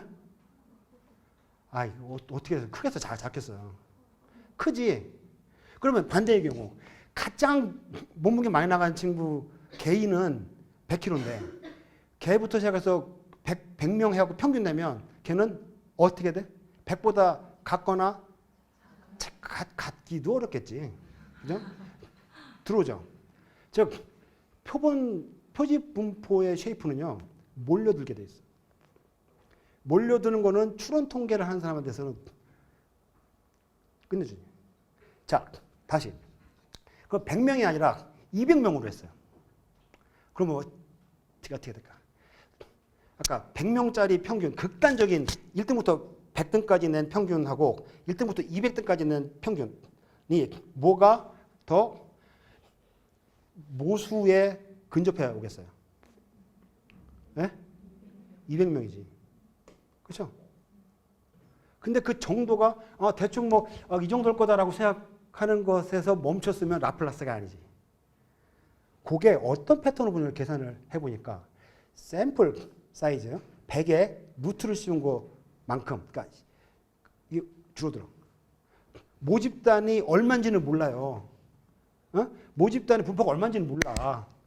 그리고 표본도 그렇게 모든 가능한 세트를 다 모아서 아니 모집단 2,000명 하기도 어려운데 가장 익스트림 100명 골라갖고 했을 때는 이미 분포를 알고 있다는 거니 그건 있을 수 없는 일이지만 수학적으로 선험적으로 그 100명을 뽑게 되면 얼만큼 슈링크 될 건지를 계산해 놨다니까. 루트 n만큼으로 줄어들어요. 줄어들면 만약에 극단적으로 바짝 줄어서 물론 바짝 줄어서도 뭐 익스트림 케이스는 존재하지만 바짝 줄어서 이렇게 무슨 쇠목같이 됐다고 생각해. 그러면 그렇게 생긴 데서 한 놈이 나왔으면 얘는 거의 모수 값이지. 알겠어요? 그래서 약간 희망이 보이네. 이게 모든 것이에요, 진짜. 근데 사람들 아무도 몰라. 아무도 몰라, 아니지. 대원 선생님은 무슨 구조방정식에 뭐 잠재 평균 모형 얘기하는데 이런 거 몰라요. 근데 어떻게 추정을 해? 해석 불가능한 소리를 하고 있다니까? 자, 그게 됐죠? 자, 그래서 보세요. 근데 이게 이 얘기예요. 자, 우리는 되게 표본을 뽑았을 때 첫 번째 케이스라고 생각해. 이거 머릿속에서 지워야 돼. 모집단 2,000명에서 100명의 개인 값을 추출한다고 보면 여러분은 논리적으로 이 2,000명 중에서 100명을 뽑았어. 그럼 걔 평균 나왔어. 얘를 갖고 얘를 어떻게 추정해? 할 때마다 달라지는데 여러분 그런 의심 안 해봤어요?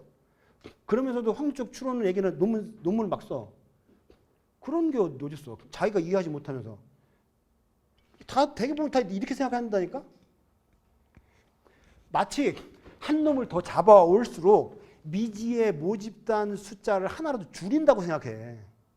그래서 결국에 뭐냐면 결국 다 2,000명을 다 조사해야 되는데 뭐 100명 그러면은 뭐 1,900명을 몰라. 200명 그럼 1,800명 몰라. 그래서 만약에 100명하고 200명의 차이가 1,900을 1,800 정도로 줄이는 정도라고 생각하고 있기 때문에 양을 무지하게 늘리지 않으면 그 모수를 정분할 수 없다라고 보는 오해를 낳는 거예요. 만약에 여러분들 전 세계 인구가 70억인데 전 세계 인구의 뭐 무슨 칼로리를 알고 싶다. 그러면 한 2,000명 모아봤자 세 발이 피라고 생각할 거 아니에요. 첫 번째 가치 생각하면. 근데 두 번째 가치 생각하면 이 1,000명 정도를 만약에 뽑았다고 하면 원래 지구에 있는 사람들이 보이는 이 엄청난 이 분포를 만약에 만 명을 뽑았다 하죠. 뭐 70억이 만 명 아무것도 아니죠. 만 명 뽑았다고 하면 그 분포를 100분의 1로 줄이는 거예요. 폭을 확 줄여.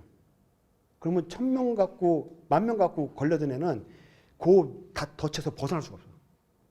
싫어도 모수에 근접해. 그렇기 때문에 샘플링 디스트리뷰션을 알아야 여러분이 통계 추론을 할 때 자신감이 생겨요.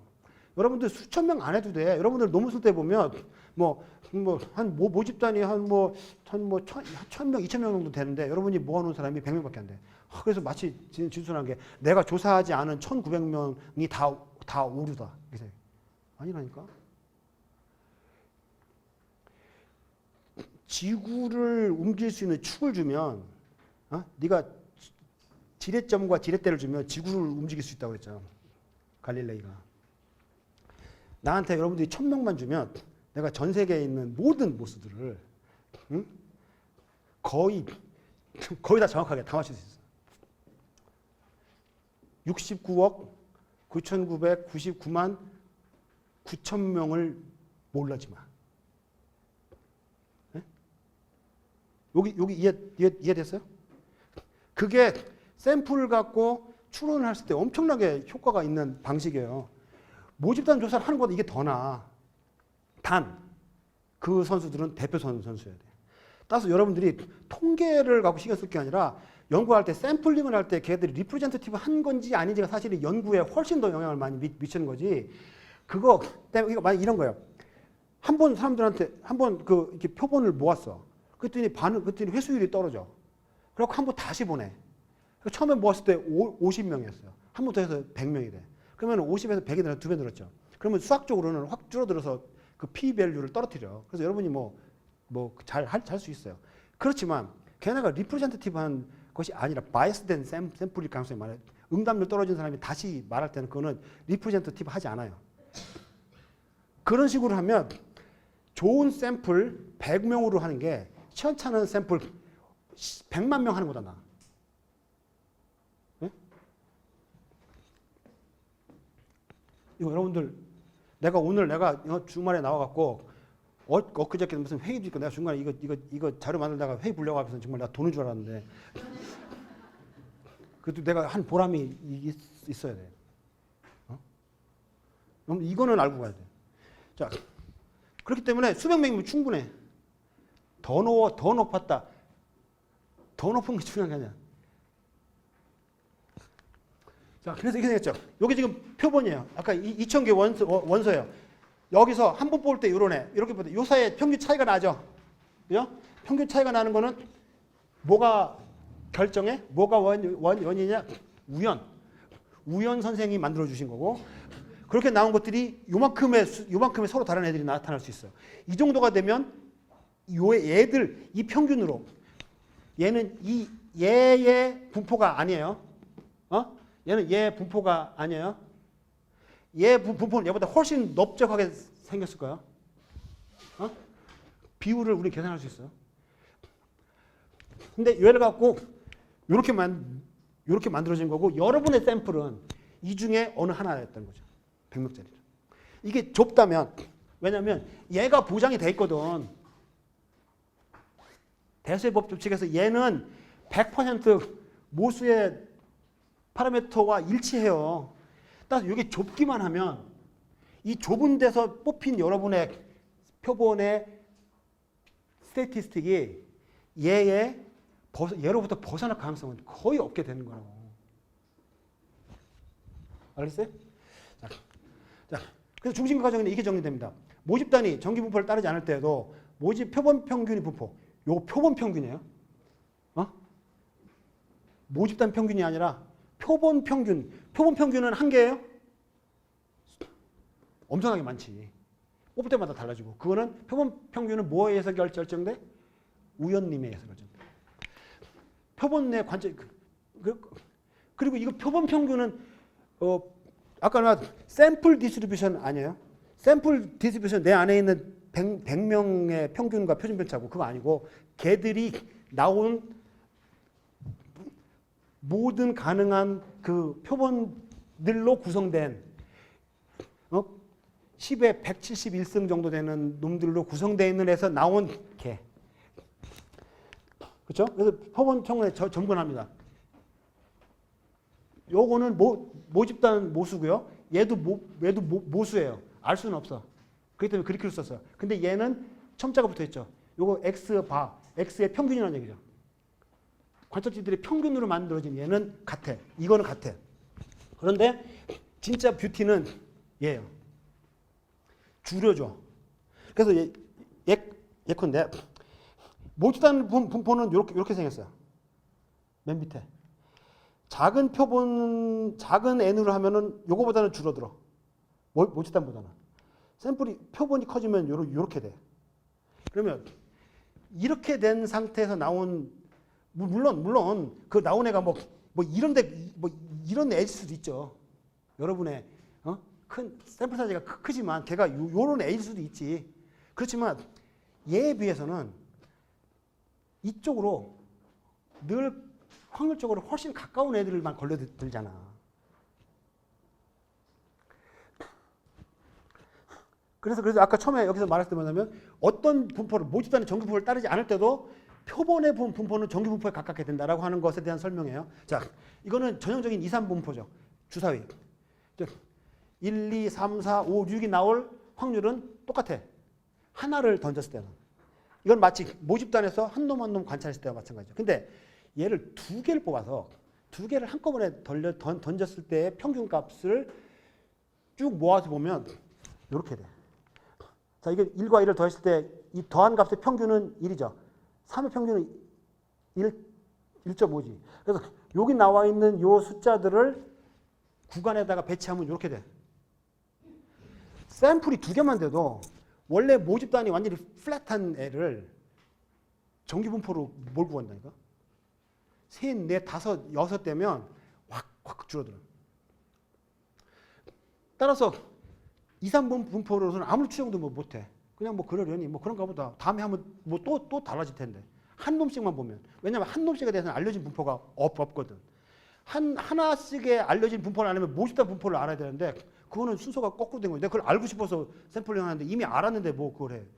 그렇기 때문에 모르지만 알려져 있는 그러면서 모집단 분포와 수학적인 연관성이 그 액시옴으로서 그러니까 정리로서 명확한 그 중심격한 정리를 갖고 얘를 쫓아갈 수 있어요. 자, 여기 보시면 그래서 지금 얘는 여기를 보시면 이런 사이트들이 많이 있어요. 예를 들어서 이런 거야. 자, 이게 애플릿인데 자바가 있으면 할 수 있어요. 그러니까 이 중심격한 정리에 대한 사례를 보여주는 겁니다. 자, 얘가 모집단이에요. 어떻게 생겼는지 몰라. 모집단 분포, 모집단의 파라미터도 모르고 파라미터로서의 평균도 모르고 분포도 몰라요. 자, 근데 얘가 샘플 숫자가 5개인 경우에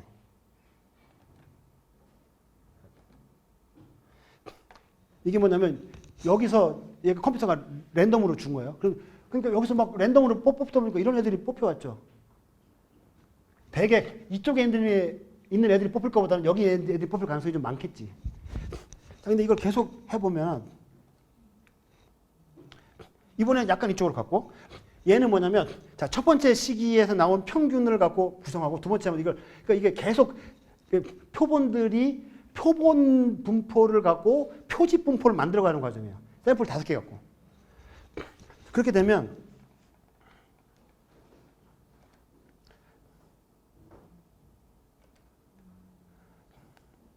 근데 이렇게 하면 노가다가 심하잖아. 그래서 이거를 이렇게 1000개씩 돌려주면 10,000개 돌리면 자, 보세요. 이거는 뭐 수학으로 계산해도 되지만 우리가 여러분 보기 좋게 그냥 눈으로 보면요. 이렇게 만들어진 애가 이게 좁죠. 응? 근데 좁은 게 그냥 좁다? 그게 아니라 루트 n 분의 루트 n으로 나눈 것만큼 좁아. 이렇게 돼 있습니다. 자, 그래서 이제 이런 경우죠. 자, 여러분은 하나의 샘플을 하나의 스태티스틱을 갖고 있어요. 여러분의 평균은 정해져 있어. 그렇지만 걔가 여기서 나온 애인 경우와 이렇게 나왔을 경우에 이렇게 나왔을 경우에 그게 에러가 날 가능성은 달라지죠. 어? 평균이 보세요. 이 값이 달라지는 거 아니야. 만약에 보세요. 10명 갖고 뽑아도 평균 37, 100명 갖고 뽑아도 평균 37. 똑같아. 차이가 나는 거는 샘플 사이즈만 다르잖아요. 그래서 관찰치는 똑같은데 표본에서 나타난 파라미터, 그 스태티스틱이 준 관찰치는 똑같은데 걔가 나온 그 샘플 사이즈에 의해서 걔의 출신 표집 분포의 쉐이프가 다르다고. 그렇기 때문에 샘플이 좀 큰 애들은 이런 데서 나온 애고 샘플이 작은 애는 이런 데서 나온 애이기 때문에 이런 데서 나온 애들은 이쪽에 잘못 가능성이 많잖아. 얘네들 딴 데로 빠질 수가 없다니까. 그래서 이 안에 들어올 가능성이 커지는 거예요. 결국 반복적인 얘기니까 쓸데없는 얘기일 수도 있는데. 자, 그래서 여러분 같은 경우도 이렇게 된 데서 하나 고르겠어요. 저렇게 된 데서 하나 고르겠어요. 이렇게 된 데서 고르면 여기가 파라미터거든. 파라미터에 가까운 놈을 뽑을 가능성이 훨씬 높아지잖아. 네? 자, 그래서 내가 데이터를 한번 넣어봤어요. 이거 SPSS 데이터야. 2개가 있는데 이게 내가 실제로는 값이에요. 그래서 이것이 그룹 집단, 이게 여기가 통지 집단, 여기가 실험 집단. 그래서 각각 값을 넣었죠.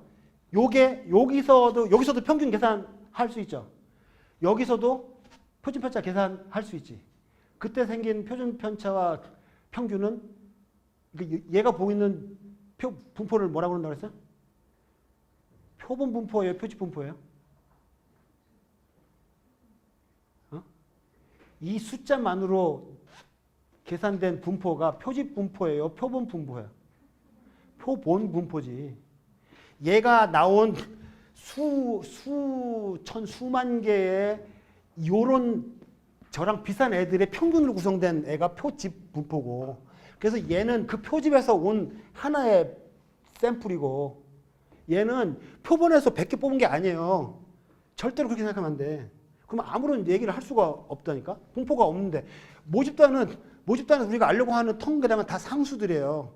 예를 들면 리그레션의 기울기, 그것도 상수야 그냥. 그죠? 파라미터들은. 자, 이렇게 됐는데 이 차이가 뭐냐면요. 얘만 놓고 얘는 요거를 2배로 늘렸어. 그래서 내가 요거를 하나를 만들어서 요거를 분석을 했고요. 요거를 그대로 카피를 떠갖고 페이스트를 했어. 그래서 페이스트한 데이터를 갖고 한 게 이거예요. 따라서 자, 내가 요 값을 그대로 카피해서 밑에다가 붙여서 10개 해서 만들었으면, 그렇게 만들었다고 하면 카피 페이스트해서 만들어 붙인 2배로 늘어난 이렇게 평균과 2배로 늘리기 전에 평균이 다르겠어요? 같겠어요? 같지? 그죠? 근데 그 둘 사이에 분산이 같아요? 달라요? 표준 편차 다르지. 자, 그게 자 보세요. 그래서 통제반 175, 실험반 186은 샘플이 10개 있다는 여기 있잖아. 당연히 똑같지. 그리고 얘가 우리가 갖고 있는 유일한 관찰치예요. 유일한 파라미터야. 우리는 그렇기 때문에 우리는 저거밖에 없기 때문에 통제반의 모집단 평균은 175일 거다라고 생각할 수밖에 없고, 실험반의 그 평균은 필험반이 나온 모집단 평균. 즉 앞으로 그런 실험반에서 했던 처치를 받을 미래의 모든 인류. 그것이 모집단이잖아. 그래서 그 모집단은 186일 거다라고 밖에 생각할 수밖에 없어요. 물론 이 추정은 우리가 갖고 있는 유일한 관찰치 이상일 수 없어서 쟤를 쓰지만 우리는 여전히 추론에 오류가 있음을 알고 있어요. 근데 오류의 정도가 다르다는 거지. 정도를 계산할 수 있다는 거지.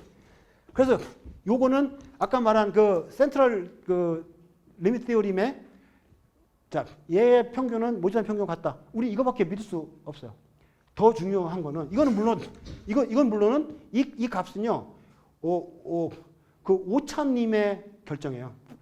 그래서 이거는 오차 변령이야. 네?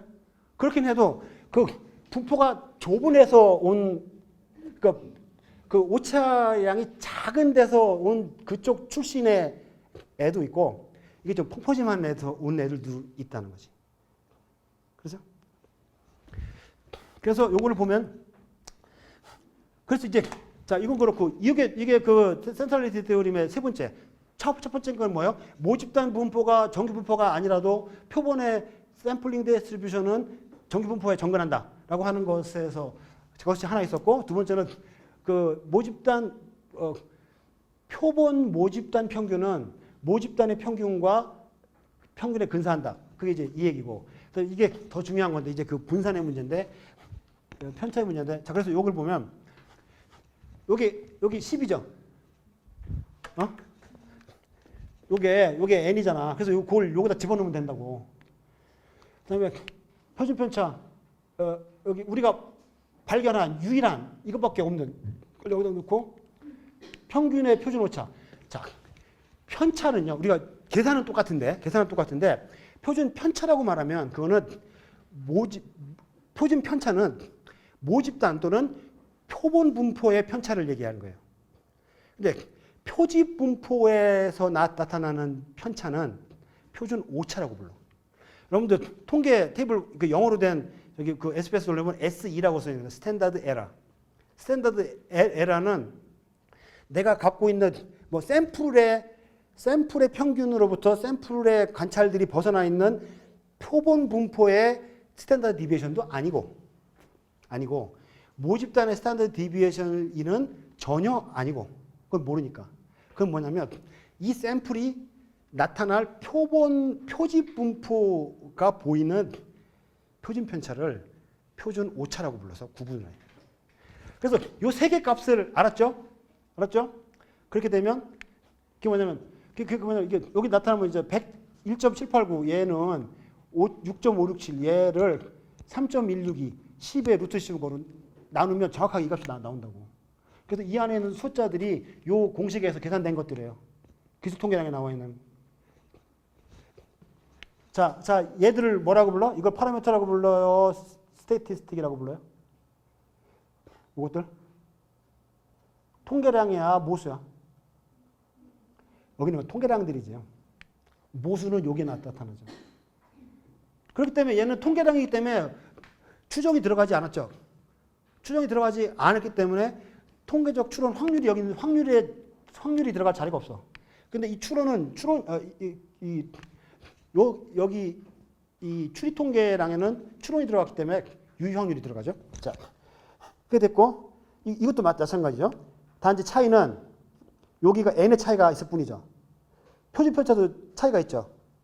그러니까 n 평균은 똑같고 n은 2배 차이 나고 표준 편차 차이 나고 그다음에 표준 오차 차이 나고 얘 차이 나고. 그죠? 자, 그렇게 돼서 자, 그랬을 때 요거는 이제 각각을 그러니까 이게 중심극한 정리의 내용과 연결시켜서 한번 사례를 본 거고요. 이게 두 집단을 비교한 겁니다. 자, 그래서 이 20명짜리로 하지 않고 10명짜리로 해보면 자, 통제반은 이런 통계량을 갖고 있고 통계를 갖고 있죠. 얘를 요게 T 검증을 계산하는 포뮬라예요. 여기다 집어넣고 그러면 요렇게 계산할 수 있죠. 여러분들 이 계산기 갖고 요거 있으면 얘 계산할 수 있어요. 또 굳이 그렇게 안 해도 아까 말한 그 인터넷에 무슨 칼큘레이터 애플리카 보면 바로 계산할 수 있어요. 그건 아무것도 아니고. 이건 통계 아니에요. 그냥 산수지. 이렇게 계산된 값을 여기다 탁 집어넣어요. 그러면 요 계산된 값이 마이너스 2.296이겠어. 요거 계산하면 이렇게 돼요. 그리고 자유도는 여기 n에서 하나씩 뺀 거, 두 18이에요. 왜 자유도가 중요하냐면 이 자유도는 샘플 사이즈에서 나왔다 그랬죠. 그죠? 샘플 사이즈가 굉장히 중요하다고 그랬죠. 그 표집 분포의 모양을 바꾸는 역할을 하잖아요. 따라서 추론을 할 때 자유도가 굉장히 중요해요. 똑같은 통계 T값이 계산이 돼도 자유도가 크면 좁은 표집에서 추론을 하게 되고 자유도가 작으면 넓은 데서 나오죠. 따라서 동일한 T값이라 하더라도 자유도가 이보다 낮으면 자유도가 얘보다 낮아서 한 2밖에, 한 4밖에, 한 10밖에 안 돼. 그러면 0.034보다 유의 확률이 커지겠어요? 낮아지겠어요? P가 올라가겠어? 내려가겠어? 올라가지. 유의하지 않게 된다는 거죠. 샘플이 커지면 얘가 줄어들지. 자, 그 그림을 내가 이거야.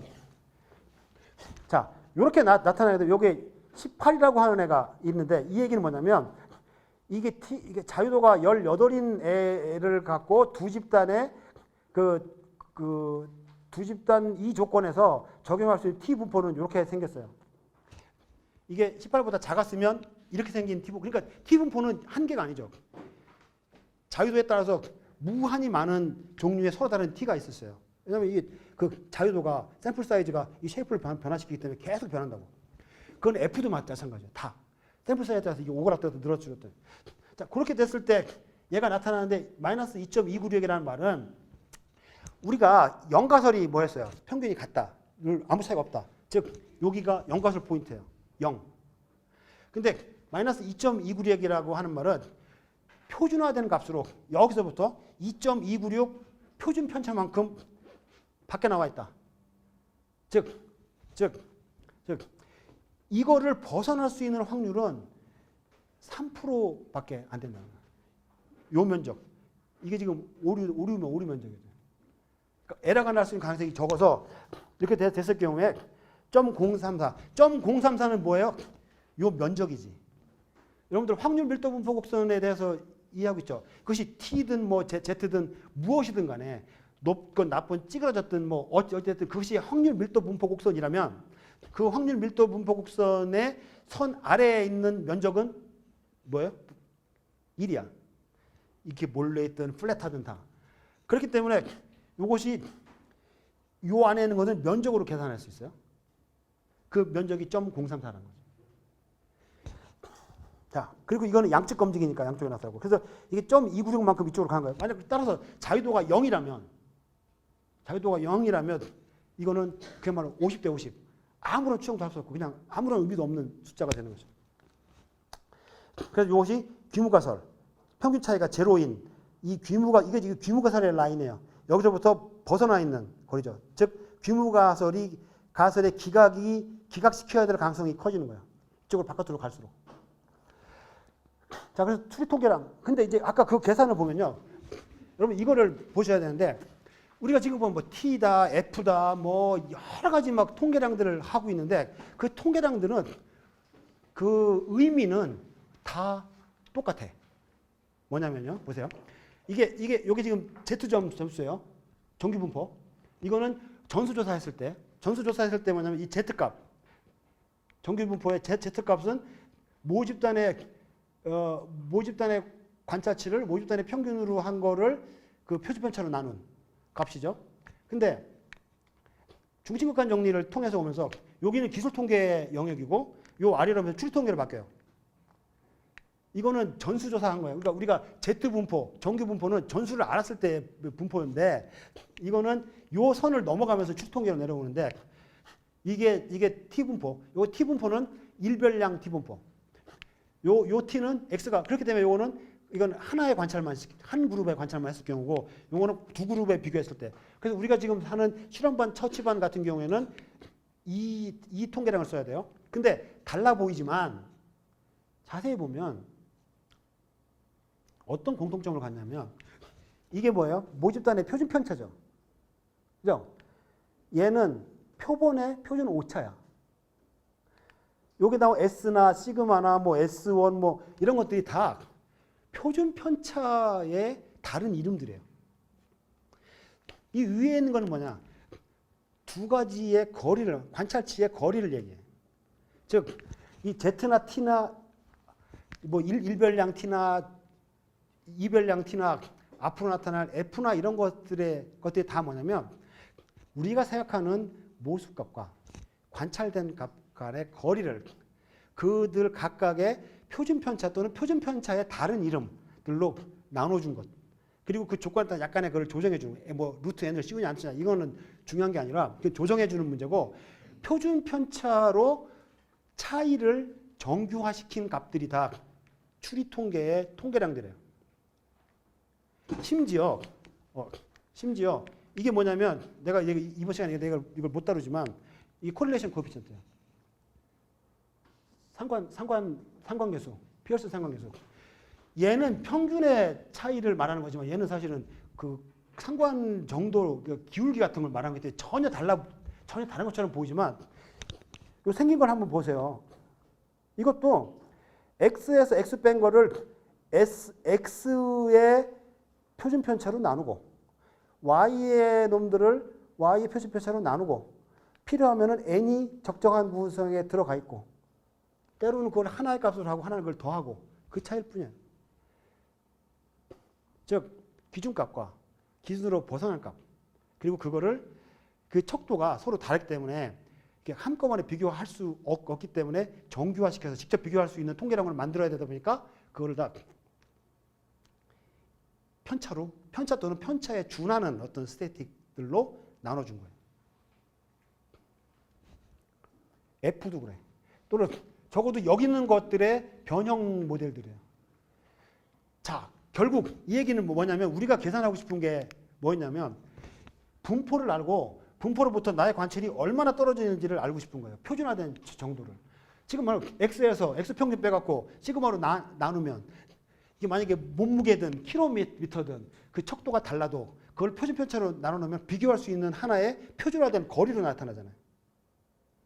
시그마로 표준 편차로 나눠준다는 말은 평균과 관찰치 간의 거리를 비교 가능한 것을 만들어주는 것에 불과해요. 그냥 분포의 중간값으로부터 얼마나 떨어져 있는지를 계산하기 위해서 t도 계산하고 f도 계산하고 카이 스퀘어 그런 것들을 계산해내는 것 뿐이에요. 단지 척도 특성이 달라서 수학 공학도 뭐 어떤 건 루트 씌우고 뭐 n으로 나눠주고 하는 것들이 있지만 표준화된 거리 그리고 분포만 알면 우리는 걔가 어떤 확률로 확률을 가지고 계산할 수 있다. 핵심 포인트. 자, 정리. 첫 번째. 1단계. 모수검정 통계란을 계산해야 돼. 그래서 평균의 차이를 표준 나누어 정규화. 이게 지금 내가 한 얘기가 일반 원칙이에요. t도 f도 다 적어요. 두 값을 관찰치를 편차로 표준 편차 또는 표준 오차로 나누어서 비교 가능한 정규화 시키는 작업을 하나 하고 그래서 그거를 자유도를 고려한 밀집 분포를 결정한 다음에 그것에 따라서 이 관찰치의 척도가 서로 다르기 때문에 t만 다 쓸 수는 없지만 결국 t나 카이 자승이나 f나 t나 파레토 분포 같은 이 모든 것들도 결국에 그 분포 특성이 확률 밀도 분포 곡선의 그 특성을 갖고 있기 때문에 이 평균으로부터 벗어난 표준화된 거리와 그 소속된 분포 특성을 알면 우리는 걔가 어느 정도의 확률로 잘못된 추론을 했을 건지를 계산할 수 있다. 그래서 이 거리를 대서 그 면적제, 이 면적이 확률 밀도 분포 곡선에서 매끈한 분포 곡선에서는 면적으로 표현되죠. 아까 파란색 끝에 있는 것이 0.034. 이걸 다 합치면은 확률 1. 요겁니다. 자, 내가 해주고 싶은 이야기. 자, 정리. 30분 지났다. 자, 첫 번째. 확률적 추론이 정당하다 하는 게 내가 첫 번째 한 얘기예요. 그냥 확률. SPSS가 문제가 아니라니까. 확률적 추론을 우리가 사용하는 데는 그것이 현대적 연구 방법론에서 인식론적 정당성을 확보하고 있기 때문에 하는 거예요. 두 번째, 중심극한 정리는 우리의 추론에 결정적인 역할을 한다.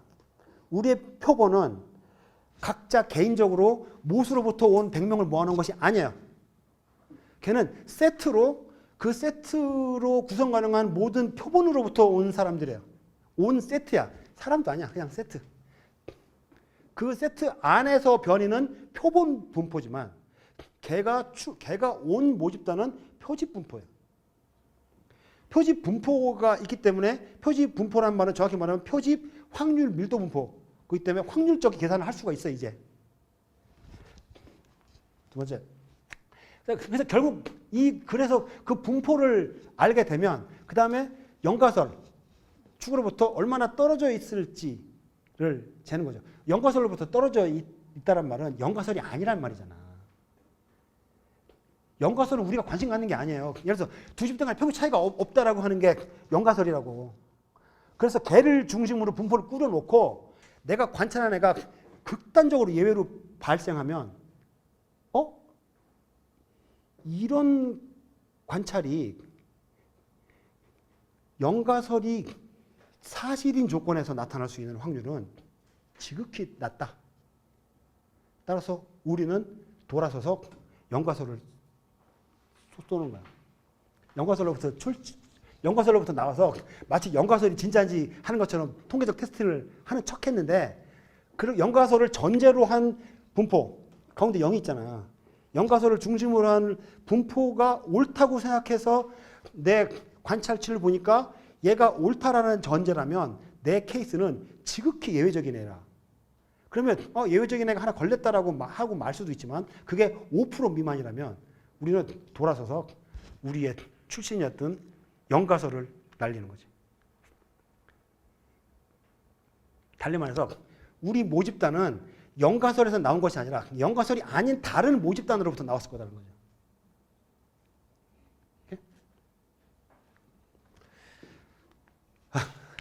규모고설 포인트, 거리 재는 거 아까 한 얘기죠. 그래서 이런 추론의 논리, 지금까지 내가 한 얘기는 여러분들이 겁먹을 거 하나도 없어. 그거는 모든 통계적 추론에 다 들어가. 단지 몇 가지 빠진 게 있어요. 비모수 통계라든지 비선형적 관계라든지 이런 것들은 예외적인 뭐 네트워크 분석 이건 좀 다르긴 한데 우리가 말하는 모수 통계, 그 일반 선형 이론에 기초한 모수 통계에서는 이것이 일관되게 나타나는 방식이에요. 여러분의 그런 생각을 정리할 필요가 있어요. 구조 방정식, no. 이것도 예외 없어요. 평균의 차이를 보지만 우리 기울기 갖고 평균의 차이도 볼 수 있고. 사실 보세요. 기울기도요. 기울기의 평균이 있잖아. 어? 진짜 기울기가 있다면 기울기가 뭐 이상한 샘플을 잘못 뽑아서 이상한 기울기도 있겠지만 걔들도 진짜 기울기를 통해서 이게 점근해 가지 않겠어요. 같은 논리이기 때문에 볼 수 있어요. 제가 연구는 지식을 얻는 것이 주목적. 내가 지금 좀 잔소리를 할 시간인데. 그래서 논문 썼지만 뭘 배웠는지 물어보면 잘 알지도 못하고 관심도 없어. 끝까지 물어보면 통계, 뭐 희한한 통계 내가 썼다는 얘기만 할 수 있는데 내가 거기서 안 물어보지. 통계도 모르거든. 아무것도 모르는 사람으로 졸업시킬 수는 없으니까 그건 남겨두는데 여러분들 우리가 그 통계를 공부하려고 하는 것이 아니에요. 여러분이 우리의 지식을 증진시키려고 하는 거고 우리가 갖고 있는 지적 챌린지에 해결을 해줘야 될 사람들이고 두 번째는 동일한 조건 하에서는 간명하고 우아한 분석 모형이 필요해요. 명쾌하고 그렇죠? 여러분이 충분히 설명 가능하고 그런 방법을 써야 돼요. 이런 T 검증하면 뭐 졸업 못한다. 이런 유의 얘기를 참 그런 아쉬운 얘기를 하고 내가 지금 여기 찍혀 있기 때문에 내가 지금 용어를 좀 졸업 못한다 이거 아닙니다. 자, 복잡한 통계를 썼다면 그것도 복잡하다고 고급이라는 것은 아니에요. 썼다면 적어도 통계 결과표 해석을 자신의 언어로 할 수 있어요. 여러분들 특히 어려운 통계일수록 자기가 모르니까 졸업한 선배들의 것을 거의 그대로 베끼는 사람들이 반복적으로 나타나고 있어요. 그건 이런 믿음인 거지. 우리 교수들을 인질로 볼모로 삼는 그런 접근이지. 저런 거 전에는 졸업시켰는데 왜 나는 안 시켜? 그런 생각. 그거는요, 팩트를 봤을 때 차이가 없는 거죠. 사실은 정확과 똑같은 얘기를 했다면 이 친구는 발전이 없기 때문에 오히려 졸업하면 안 돼. 그 전에는 했어도 이 친구는 하면 안 된다고. 내가 아직까지 그렇게 얘기하지만 내가 이번 강의를 했기 때문에 여러분 중에 그런 사람이 있으면 이제 오래 다니거나 아니면 관두거나.